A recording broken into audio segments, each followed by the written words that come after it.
Mana Nasution? Jawab! Mana? Selamat datang di channel Bangsa Indonesia.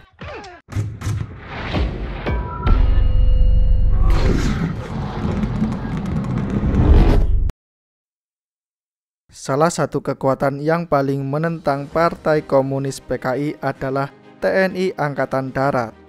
Konflik antara PKI dan Angkatan Darat memang punya sejarah yang panjang. Dan seperti apa sejarah panjang itu? Simak terus video ini sampai akhir. Dan bagi kalian yang belum subscribe, silahkan kalian subscribe dan tekan loncengnya agar kalian tidak ketinggalan info menarik lainnya.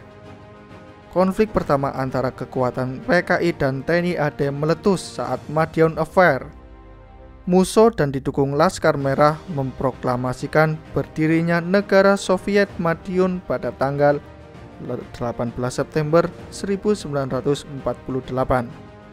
Kala itu Presiden Soekarno menjawabnya dengan pidato keras.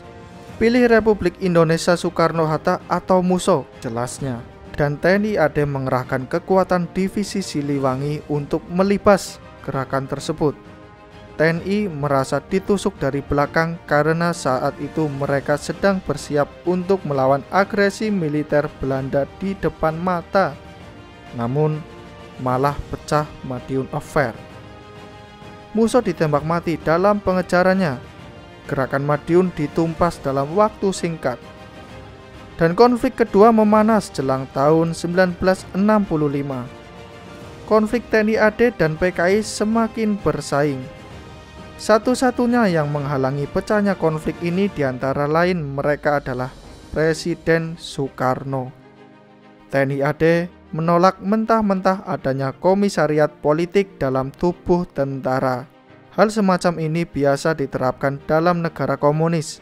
Selain pimpinan militer, ada wakil partai politik dalam organisasi tentara.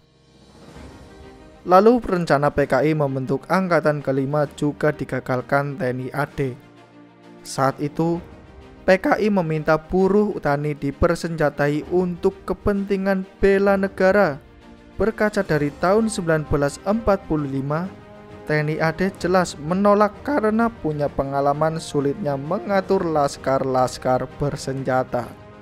Aksi PKI menunggangi buruh dan petani merampas negara berbenturan juga dengan TNI AD.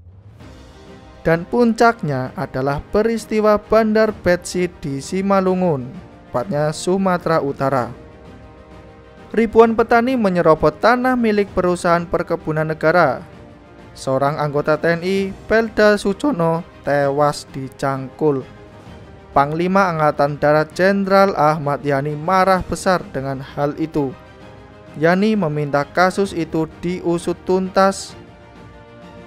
Pelda Sujono sedang menjalankan tugas negara ketika tewas dikeroyok. Kemarahan itu dibawanya saat menghadiri HUT Resimen Para Komando Angkatan Darat pada tanggal 15 Juli 1965 di Jakarta. Yani menumpahkan kemarahannya pada PKI. Kurang dari 3 bulan, inilah gerakan G30 SPKI yang dikomandai oleh Letkol Untung menculik 6 jenderal dan 1 perwira TNI AD yang dinamai dengan peristiwa Lubang Buaya. Kala itu, Yani menjadi salah satu korban penculikan itu. Panglima Kostrat Maijen Soeharto dan Komandan RPKAD Kolonel Sarwo Edi Wibowo menjadi motor penumpasan PKI sampai ke akar-akarnya. Dan sampai hari ini TNI AD masih mewaspadai gerakan komunis yang disebut mereka sebagai bahaya laten. Itulah guys, kisah mengenai TNI AD yang selalu berhadapan dengan PKI yang mempunyai sejarah panjang. Bagaimana pendapat kalian? Apakah ada pendapat lain mengenai kisah ini? Silahkan kalian komen di bawah ini.